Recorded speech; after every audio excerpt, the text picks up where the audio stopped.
আসসালামু আলাইকুম। নতুন ইনকিউবেটর ডিম দিয়ে দিলাম আবারও 200 ডিম মূলত।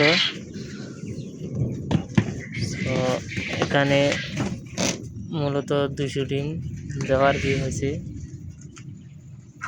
বর্তমানে 4 দিন হয়েছে এগুলা দেওয়ার কি ডিম। মূলত কয়েল পাখির ডিম পড়তে 70 দিন সময় লাগে আর কি। সেখানে দিয়ে দিলাম 200 ডিম আল্লাহর রহমতে। আর অল্প কিছুদিন পরই ডিমগুলোর থেকে বাচ্চা ফুটে যাবে। তো এই ইনকিউবেটর অটো ইনকিউবেটর 200 ডিমের। তো এটা কয় টাকা খরচ, কীরকম টাকা যাবে, মূলত এখানে আমার 12 ভোল্ট ব্যাটারিও আছে একটা। তো এসি ডিসি করা আর কি, এটা কারেন্ট গেলেও চলে, কারেন্ট তো থাকলে কারেন্টই চলে আর কি।